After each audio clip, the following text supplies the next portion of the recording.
আসসালামু আলাইকুম, বেসিক স্কুলে স্বাগত। আমরা রাসায়নিক পরিবর্তনের সেকেন্ড টপিক নিয়ে আলোচনা করব। আমাদের এই টপিকটি হচ্ছে বিক্রিয়ার হার সংক্রান্ত। এই বিষয়টা আমরা একটা বিক্রিয়ার মাধ্যমে বোঝার চেষ্টা করি। তাহলে দেখো, ধরে নিলাম এই হচ্ছে একটা বিক্রিয়া, আর এখান থেকে আমাদের প্রোডাক্ট তৈরি হবে। সেটা যা মন চায় তা হলো প্রোডাক্ট। আমরা ধরে নিলাম টাইম যখন T1 তখন এ বিক্রিয়কের ঘনমাত্রা হচ্ছে C1। তাহলে উৎপাদের ঘনমাত্রা আমরা ধরে নিলাম x1, পরবর্তীতে আমরা x1 = 0 হতে পারে, সেটা আমরা নিয়ে আলোচনা করব। t = T2, অর্থাৎ সময় যখন T2 তখন এর ঘনমাত্রা চেঞ্জ হয়ে যাবে C2 এবং প্রোডাক্টের ঘনমাত্রা হয়ে যাবে হচ্ছে x2। তাহলে একটু বলো তো, এই জায়গায় T2 বড় নাকি T1 বড়? অবশ্যই সময়ের সাথে সাথে, অর্থাৎ বিক্রিয়া চলার শুরু থেকে আমাদের সময় কিন্তু কাউন্ট হওয়া শুরু হয়ে যাবে। তার মানে হচ্ছে T2-র মানটা হবে বড়। তাহলে T2 is greater than T1। ঠিক একইভাবে C1 আর C2-র মধ্যে কে বড়? তোমরা অনেকেই বলবো C2 বড়। আসলে না, C2 বড় না। কেন বড় না? কারণ হচ্ছে এ বিক্রিয়কের ঘনমাত্রা আদিতে বেশি থাকবে, বিক্রিয়া চলার সময় থেকে এর ঘনমাত্রা কিন্তু হ্রাস পেতে থাকবে, অর্থাৎ এই C2-র মানটা কিন্তু কম হতে থাকবে। তার মানে হচ্ছে এখানে C1 is greater than C2। ঠিক একইভাবে সময় বাড়ার সাথে সাথে আমাদের কিন্তু উৎপাদের পরিমাণটা বৃদ্ধি পেতে থাকবে, তাই x2-র মান x1 অপেক্ষা বড় হবে। তাহলে আমরা দেখো, এই সময়ের যদি তফাৎ করতে চাই তাহলে আমরা তফাৎটা লিখতে পারি ডেল্টা টি। এটার ক্ষেত্রে যদি ঘনমাত্রা তফাৎ করতে চাই ডেল্টা সি, এবং উৎপাদের সাপেক্ষে যদি লিখি তাহলে এটাকে আমরা বলি ডেল্টা এক্স। আমাদের সংজ্ঞাটা কি ছিল? একক সময়ে কোনো বিক্রিয়কের ঘনমাত্রা কতটুকু হ্রাস পেল আর উৎপাদের ঘনমাত্রা কতটুকু বৃদ্ধি পেল, সেটাকে আমরা বলে থাকি ওই বিক্রিয়ার হার। তাহলে আমরা এটাকে যদি এককভাবে করতে চাই, অর্থাৎ আমাদের ঐকিক নিয়মে যদি আমরা করতে চাই, তাহলে আমরা বলতে পারি না বিক্রিয়কের সাপেক্ষে। আমরা প্রথমত লিখব বিক্রিয়কের সাপেক্ষে। দেখো, ডেল্টা টি সময়ে বিক্রিয়কের ঘনমাত্রা চেঞ্জ হবে ডেল্টা সি। তাহলে আমাদের একক সময়ে কতটুকু চেঞ্জ হবে? একক সময় আমরা বলতে পারি ডেল্টা সি বাই ডেল্টা টি। এটাকে আমরা কি এভাবে বলতে পারি না যে ডেল্টা সি বাই ডেল্টা টি? এটাকে আমরা বলতে পারি C1 minus C2 T2 minus T1। এখন সময়ের সাথে সাথে যেহেতু এই বিক্রিয়কের ঘনমাত্রাটা হ্রাস পায়, সেহেতু আমরা এটাকে একটা মাইনাস সাইন দিয়ে ডিনোট করতে পারি। একটা মাইনাস সাইন আমরা এখানে একটা দিয়ে দেব, এখানে একটা মাইনাস সাইন আমরা দিয়ে দেব। তাহলে মাইনাস সাইন যখন আমরা দিয়ে দিই তখন এটাকে টোটালি গুণ করলে আমার এরকম দাঁড়ায় C2 minus C1 T2 minus T1। অর্থাৎ বিক্রিয়কের সাপেক্ষে আমরা এইভাবে লিখতে পারি, যেহেতু আমাদের সংজ্ঞা ছিল একক সময়ে বিক্রিয়কের ঘনমাত্রা কতটুকু হ্রাস পাবে। তাহলে বিক্রিয়কের সাপেক্ষে যখন লিখি আমরা তখন লিখি ডেল্টা টি সময়ে ঘনমাত্রা হ্রাস পেয়েছে, মাইনাস দিয়ে বোঝাচ্ছি হ্রাস পাচ্ছে ডেল্টা সি। তাহলে একক সময় হ্রাস পাবে হচ্ছে minus delta C by delta T. Delta সির পরিবর্তে আমরা লিখতে পারি C1 মাইনাস C2। কেন? কারণ C1 C2 অপেক্ষা বড় ছিল। দেন T2 মাইনাস T1। কেন? T2 হচ্ছে T1 অপেক্ষা বড়, এখানে T2 মাইনাস T1। মাইনাস দিয়ে গুণ করার ফলে আমাদের দাঁড়ালো হচ্ছে C2 minus C1 T2 minus T1। এটাকে অনেক সময় আমরা এভাবে প্রকাশ করে থাকি মাইনাস ডিসি বাই ডিটি, অর্থাৎ সময়ের সাপেক্ষে, অর্থাৎ ক্ষুদ্র সময়ে বিক্রিয়কের ক্ষুদ্র ঘনমাত্রার পরিবর্তন যেহেতু হ্রাস পাচ্ছে, এ কারণে আমরা এখানে মাইনাস দিয়ে থাকি।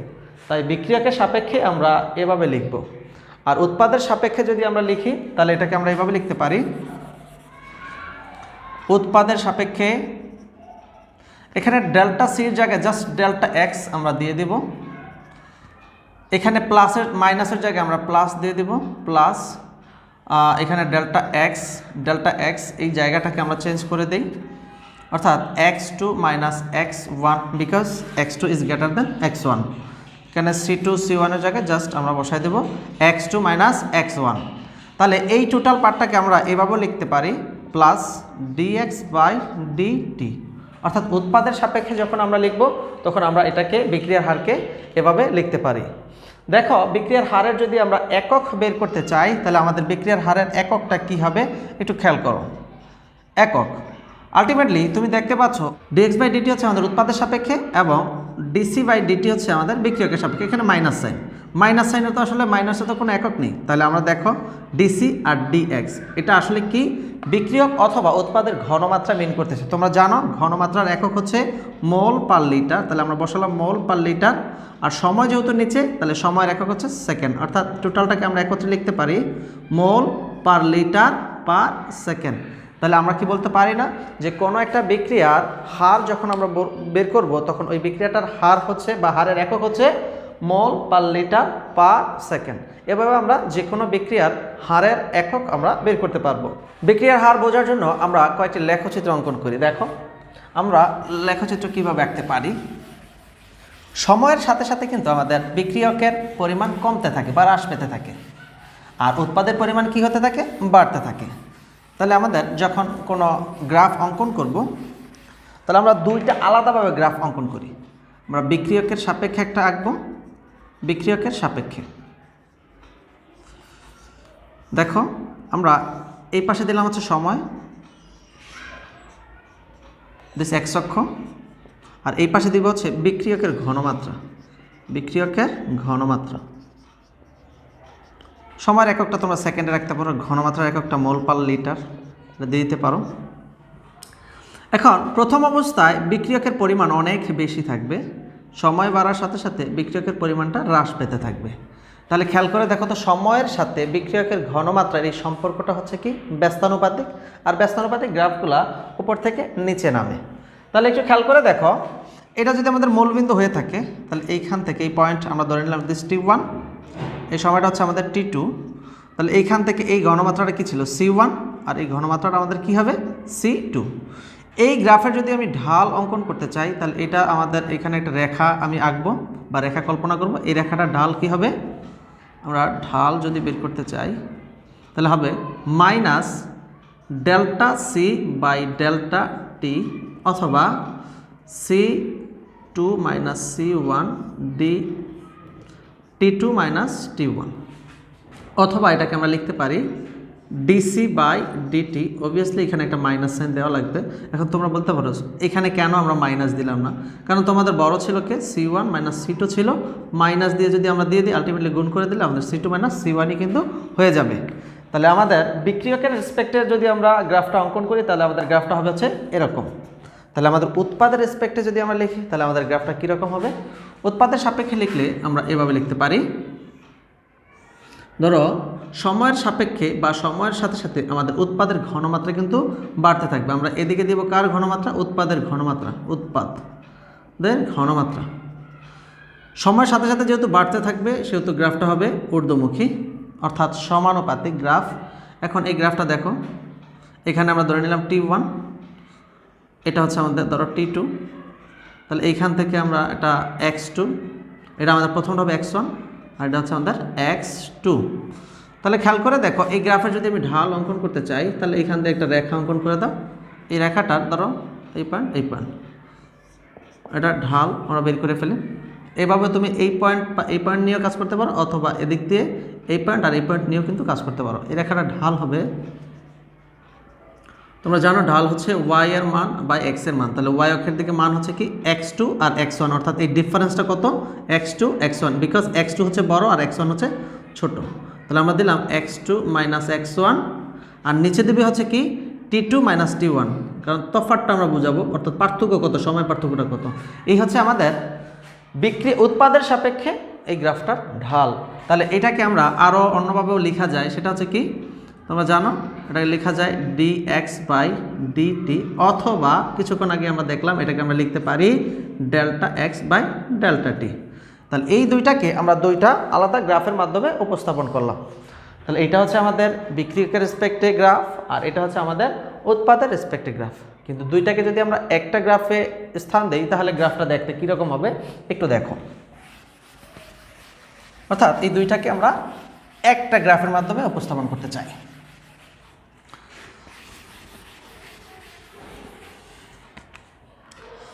তখন গ্রাফটা দাঁড়াবে হচ্ছে এরকম, x অক্ষ, এটা y অক্ষ, এটা এদিকে বাড়তে থাকবে, এটা কমতে থাকবে। এটা হচ্ছে আমাদের প্রোডাক্ট, আর এটা হচ্ছে আমাদের রিঅ্যাকট্যান্ট। সময়ের সাথে সাথে রিঅ্যাকট্যান্টটা কমতে থাকবে, রিঅ্যাকট্যান্ট TNT। এদিকে হচ্ছে সময়, আর এদিকে হচ্ছে আমাদের ঘনমাত্রা। ঘনমাত্রাটা কার কার হতে পারে? বিক্রিয়ক এবং উৎপাদ উভয়েরই। তাহলে এইটার যদি তুমি ঢাল অঙ্কন করতে চাও তাহলে ঢাল হবে এরকম, এই বিন্দু তুমি ধরো দুইটা পয়েন্টই আমরা নিলাম, এক এই দুইটা পয়েন্ট যদি নেই তাহলে এদিকে এই দুইটা হচ্ছে, এটা হচ্ছে আমার x1, এটা হচ্ছে আমার x2, যেহেতু আমাদের উৎপাদের রেসপেক্টে আমার এই গ্রাফটা, কারণ উৎপাদ হচ্ছে প্রোডাক্ট, এটা T1 এটা T2। আর এই বিন্দু যেহেতু আমাদের বিক্রিয়কের গ্রাফকে ছেদ করছে, তার মানে এই পয়েন্টটা আমাদের হবে C1, কারণ C1টা বেশি থাকবে, এটা হবে আমাদের C2। এই দুইটার তফাৎ থেকে আমি পাবো ডেল্টা সি, আর এই দুইটার পার্থক্য থেকে আমি পাবো ডেল্টা এক্স, আর এই দুইটার তফাৎ থেকে আমি পাবো হচ্ছে ডেল্টা টি। তাহলে এইটার যদি ঢাল বের করি তাহলে তুমি কিন্তু কিছুক্ষণ আগে দেখছো এই গ্রাফের ঢাল হচ্ছে plus D X by DT और delta X by delta T और T X two minus x1 t2 minus t1। আর এই গ্রাফের যদি ঢাল অঙ্কন করো তাহলে এই পয়েন্টটাকে যোগ করে দাও, অর্থাৎ এই রেখাটা এখানে যদি একটা রেখা অঙ্কন করে দাও, অর্থাৎ এই রেখাটা হচ্ছে এটা ঢাল। এটা যদি ঢাল বের করতে চাই তাহলে ঢাল হবে minus D X by D T और minus delta C by delta T और C2 minus C1 by T2 minus T1। তাহলে দেখো উৎপাদ এবং বিক্রিয়ককে যদি আমরা একটা গ্রাফে স্থান দেই তাহলে আমাদের গ্রাফটি হয় হচ্ছে এরকম। তাহলে ইনশাআল্লাহ আশা করি আমরা এই ধরনের গ্রাফ কিন্তু উৎপাদ এবং বিক্রিয়কের গ্রাফ কিন্তু আমরা অঙ্কন করতে পারবো। এবার আমরা এই বিক্রিয়ার হার বোঝার জন্য কতগুলো বিক্রিয়া নিয়ে কথা বলবো, দেন কিছু ম্যাথমেটিক্যাল টার্ম নিয়ে আলোচনা করব। তাহলে দেখো আমাদের প্রথমত যখন বিক্রিয়ক এবং উৎপাদের মোল সংখ্যা সমান থাকে তখন আমরা বিক্রিয়ার হার কিভাবে বের করে থাকি। দেখো একটা বিক্রিয়া A প্লাস B, এই দুইটা বিক্রিয়া করে আমাদের উৎপাদ সৃষ্টি করেছে C প্লাস D। এখন আমি এই বিক্রিয়াটার হার বের করতে চাই, তাহলে এই বিক্রিয়াটার হার যে কোনো বিক্রিয়ক অথবা যে কোনো উৎপাদের রেসপেক্টে কিন্তু বের করা সম্ভব। তাহলে কিভাবে সেটা বের করতে পারি, আমরা এইভাবে লিখব বিক্রিয়ার হার R ইকুয়াল টু, R মানে হচ্ছে রেট, অর্থাৎ বিক্রিয়ার হার রেট অফ রিঅ্যাকশন। এটাকে লেখা যায় এর ঘনমাত্রার পরিবর্তন, অবশ্যই সময়ের সাপেক্ষে এর ঘনমাত্রা কতটুকু পরিবর্তন হলো। এ কি বিক্রিয়ক হলে আমরা জানি একটা মাইনাস সাইন আমাদের দেওয়া লাগে, তাহলে এখানে মাইনাস হবে, ইকুয়াল টু মাইনাস আবার বি এর সাপেক্ষে আমরা লিখতে চাই ডিভি বাই ডিটি। উৎপাদের রেসপেক্টে যদি লিখি তাহলে সময়ের সাথে উৎপাদ বাড়তে থাকে, তাহলে উৎপাদের ঘনমাত্রার পরিবর্তন, এই থার্ড ব্র্যাকেট দিয়ে কিন্তু আমরা ঘনমাত্রা মিন করতেছি, অর্থাৎ ডেল্টা বা dc by dt equal to plus dd by DT.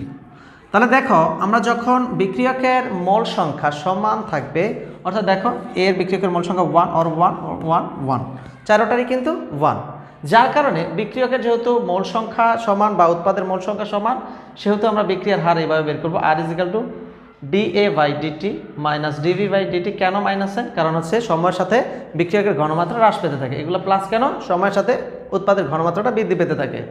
Then DC by DT DD by DT.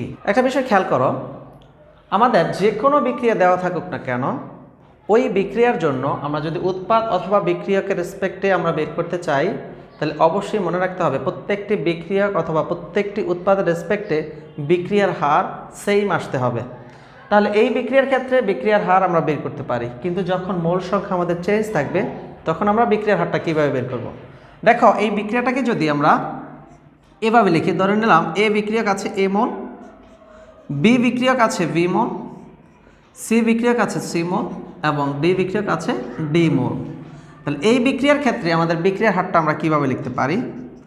তোমাকে কিছুক্ষণ আগেই বলেছি যে বিক্রিয়ার হার প্রত্যেকটা বিক্রিয়ক এবং প্রত্যেকটা উৎপাদের রেসপেক্টে সেম আসতে হবে। তাহলে সেম যদি আসতে হয় এ বি সি ডি এগুলো কিন্তু ইকুয়াল না। যদি ইকুয়াল থাকতো তাহলে তো আমি প্রত্যেকটাকে আমি একই নাম দিয়ে ডিনোট করতাম, যেহেতু প্রত্যেকটাই আলাদা তাহলে আমাকে বিক্রিয়ার হার সমান বের করার জন্য কি করা লাগবে? একটা বিষয় খেয়াল রাখতে হবে যে যখনই কোনো এরকম বিক্রিয়ার মোল সংখ্যা সমান না হবে তখন ওই বিক্রিয়ার আমরা হার কিভাবে বের করব। মনে রাখতে হবে তখনই ওই বিক্রিয়ার হার বের করার জন্য আমরা প্রত্যেকটা বিক্রিয়ক অথবা প্রত্যেকটা উৎপাদের আমরা প্রতি মোলের সাপেক্ষে এর কতটুকু বিয়োজিত হয় অথবা কতটুকু উৎপন্ন হয় সেটা আমরা বের করা দেখব। তাহলে খেয়াল করে দেখো, এ বিক্রিয়ক আছে এ মোল, তাহলে এ বিক্রিয়কের হারকে নর্মালি আমরা এ বিক্রিয়কের হার সাপেক্ষে আমরা লিখতে পারি dA/dt। যেহেতু আমাদের আছে এ মোল, অর্থাৎ টোটাল বিক্রিয়াটার হার হচ্ছে dA/dt। এই এ মোল বিক্রিয়ার হার হচ্ছে dA/dt, কিন্তু আমার তো এ মোলের জন্য বের করলে হবে না, আমাকে বের করতে হবে কয় মোলের জন্য? 1 মোলের জন্য। তাহলে আমি এটা যদি এভাবে লিখতাম, এ মোলের জন্য বিক্রিয়ার হার পাইলাম dA/dt, তাহলে আমার 1 মোলের জন্য বিক্রিয়ার হার কি হবে? 1/a dA/dt। যেহেতু এটা বিক্রিয়ক সেহেতু অবশ্যই আমরা একটা মাইনাস সাইন দিয়ে দেব, দিস মাইনাস সাইন। তাহলে এর জন্য আমরা যে বিক্রিয়ার হার পাই সেটা হবে 1/a dA/dt। মাইনাস কেন? সময়ের সাথে হ্রাস পাচ্ছে। ঠিক যদি আমি বি এর রেসপেক্টে লিখতাম তাহলে বিক্রিয়ার হারটা হতো এরকম dV/dt। কিন্তু মনে রাখতে হবে এই টোটাল হারটা কার জন্য? এই ভি মোলের জন্য। তাহলে ভি মোলের জন্য তো বের করলে হবে না, আমাকে বের করতে হবে প্রতি মোলের রেসপেক্টে। তাহলে আমি কি বলতে পারি না, ভি মোলের জন্য আমি হার পাই dV/dt, মাইনাস সাইন আমরা দিব কেন? এটা বিক্রিয়ক, বিক্রিয়ক হচ্ছে সময়ের সাথে হ্রাস পায়। তাহলে 1 মোলের জন্য সেইটা আমি পাবো হচ্ছে -1/v dV/dt। কথা কি ক্লিয়ার? ঠিক অনুরূপভাবে আমরা এই টোটাল অর্থাৎ সি এর হার পাবো কি? dC/dt। কিন্তু 1 মোলের জন্য যখন বের করব তখন আমরা লিখব 1/c dC/dt। অর্থাৎ এই টোটাল জিনিসটাকে আমরা যদি বিক্রিয়ার হার আকারে লিখতে চাই তাহলে আমরা এটাকে এভাবে উপস্থাপন করব।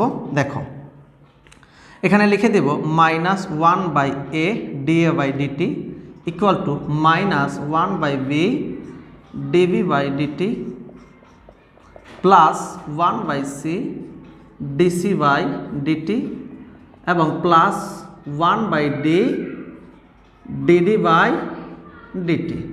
তাহলে খেয়াল করে দেখো, আমাদের এই বিক্রিয়াটার জন্য বিক্রিয়ার হার আমরা কিভাবে বের করি? প্রত্যেকটাকে আমরা তাদের ইন্ডিভিজুয়াল যে মোল সংখ্যা আছে সেই মোল সংখ্যা দিয়ে ডিভাইডেড করে আমরা বিক্রিয়ার হারটা বের করে থাকি। তো আমরা দেখলাম মোল সংখ্যা যখন সমান থাকে তখন বিক্রিয়ার হার কিভাবে বের করে থাকি, আর মোল সংখ্যা যখন ভিন্ন থাকে তখন আমরা কিভাবে বিক্রিয়ার হার বের করতে থাকি। এভাবে আমরা যে কোনো বিক্রিয়ার হার ইনশাল্লাহ বের করতে পারবো। তো আমরা কিছু ম্যাথমেটিক্যাল প্রবলেম সলভ করব, দেন আমরা এই টপিকটা শেষ করব। তো আমরা দুইটা ম্যাথ করার চেষ্টা করি। বিক্রিয়ার হার সংক্রান্ত আমরা একটি ম্যাথ আমরা বোর্ডে দিয়ে রাখছি। দেখো, ম্যাথ নাম্বার 1, N2O5 বিয়োজিত হয়ে 0.5 মিনিট সময়ে যদি 1.8 × 10⁻² মোল পার লিটার NO2 উৎপন্ন হয় তবে N2O5 বিক্রিয়ার গতির হার অথবা বেগ অথবা আপেক্ষিক বেগ নির্ণয় করো। আসলে এই তিনটা কথা কিন্তু সেম জিনিস। তাহলে দেখো, এই অঙ্কটা বা এই ম্যাথটা আমরা কীভাবে সলভ করব। সলিউশন, বিক্রিয়াটাকে আমরা প্রথম লেখার চেষ্টা করি। N2O5 এটাকে আমরা এভাবে লিখতে পারি 2NO2 4 মোল প্লাস O2। আমরা মোল সংখ্যাটাকে পূর্ণ সংখ্যায় রেখেছি। তাহলে এই বিক্রিয়ার সাপেক্ষে আমরা লিখব, দেখতে হবে কার পরিমাণ দেওয়া আছে, ওরটা দেওয়া আছে নাকি ওরটা নাকি ওরটা। তাহলে আমরা দেখি কারটা দেওয়া আছে NO2 এর পরিমাণ দেওয়া আছে আর সময় দেওয়া আছে। তাহলে NO2 এর রেসপেক্টে আমাকে বিক্রিয়ার হার বের করা লাগবে। যেহেতু আমাদের প্রত্যেকটার মোল সংখ্যা ভিন্ন, তার মানে বিক্রিয়ার হার বের করতে হবে প্রতি মোলের রেসপেক্টে। তাহলে বিক্রিয়ার হার R equal to plus dx/dt। মনে রাখতে হবে যে প্রতি মোলের রেসপেক্টে ওর মোল সংখ্যা আছে 4, সেহেতু আমি এখানে 1/4 আমি ডিভাইডেড আকারে দিয়ে রাখবো, অর্থাৎ dx/dt আর নিচে থাকবে 4। তাহলে 1/4 রাখলাম, আর dx আর dt মানে হচ্ছে 0.5 মিনিট। এই মিনিটটাকে তুমি চাইলে মিনিট আকারেও রাখতে পারো, তখন একক চলে আসবে কি মোল পার লিটার পার মিনিট। আর যদি সেকেন্ডে রাখো তাহলে মোল পার লিটার পার সেকেন্ড। এটাকে আওয়ারেও রাখা যাবে, সমস্যা নেই। আর এখানে আসতে যাচ্ছে 60 সেকেন্ড, বিকজ 1 মিনিট হচ্ছে 60 সেকেন্ড। আর এই মোল সংখ্যাটা হচ্ছে 1.8 × 10⁻² মোল পার লিটার। তুমি এটাকে এখন ক্যালকুলেশন করলেই তোমার কাঙ্ক্ষিত যে বিক্রিয়ার হার থাকবে সেই কাঙ্ক্ষিত বিক্রিয়ার হারটা কিন্তু চলে আসবে। তো আমরা আরও একটা ম্যাথ করার চেষ্টা করি। দেখো, আমাদের দ্বিতীয় ম্যাথটি হচ্ছে কোনো রাসায়নিক বিক্রিয়ায় কোনো একটি বিক্রিয়কের ঘনমাত্রা 0.8 মোল পার লিটার হতে 0.2 মোল পার লিটারে পরিণত হতে 2000 সেকেন্ড সময় লাগলে বিক্রিয়াটির গড় হার কত? মনে রাখতে হবে যে এই গড় হার যে কথা, বিক্রিয়ার হার সেম কথা, তারপরে বিক্রিয়ার বেগ সেম কথা, এবং গতি সেম কথা, আপেক্ষিক বেগ সেম কথা। তাহলে আমরা বিক্রিয়ার হার কীভাবে বের করতে পারি? বিক্রিয়ার হার আর ইকুয়াল টু কতটুকু পরিবর্তন হলো, অথবা আমরা লিখতে পারি minus dc by dt. Minus কেন? কারণ বিক্রিয়কের গণমাত্রা হ্রাস পাচ্ছে। তাহলে আমরা জাস্ট বিয়োগফলটা লিখব 0.8 মাইনাস 0.2, আর সময় তফাৎ কত? 2000 সেকেন্ড। এটার একক হবে মোল পার লিটার, যেহেতু আবার দেওয়া আছে, আর সময়টা দেওয়া আছে কত? 2000 সেকেন্ড। এটা সেকেন্ড আকার রাখলাম। এখন তোমার এটা উপরে থাকলে হচ্ছে 0.6 2000, আর এককটা হয়ে যাবে মোল পার লিটার পার সেকেন্ড। তোমরা বলতে পারো যেখানে মাইনাস সাইনটা আমরা কেন দেইনি। দেখো এইখান থেকে কিন্তু তুমি বুঝতে পারছো না যে কে বড় বা কে ছোট, অথবা হ্রাস পাচ্ছে নাকি বৃদ্ধি পাচ্ছে, সেটা বোঝার জন্যই কিন্তু আমাদের এই মাইনাসটা দেওয়া। আর এখানে দেওয়ার দরকার নেই কেন? কারণ আমাদের দরকার হচ্ছে কতটুকু ঘনমাত্রা হ্রাস পেলো অথবা বৃদ্ধি পেলো, পরিমাণটা জানা দরকার, অর্থাৎ বিয়োগফলটা দরকার। বিয়োগফল দেন হচ্ছে টোটাল সময়, আমরা ডিভাইডেড করে দেব, বিক্রিয়ার হার চলে আসবে। তাহলে দেখো আমরা এই ভিডিওতে শিখলাম কোনো একটা রাসায়নিক বিক্রিয়ার হার কিভাবে বের করতে হয়, এবং এর গ্রাফ থেকে কিভাবে আমরা বিক্রিয়ার হার বের করতে পারি, এবং কয়েকটা ম্যাথ থেকে কিন্তু আমরা সেই বিষয়টাও ক্লিয়ার হলাম। তাহলে আজ এ পর্যন্তই থাকুক। ধন্যবাদ সবাইকে। আসসালামু আলাইকুম।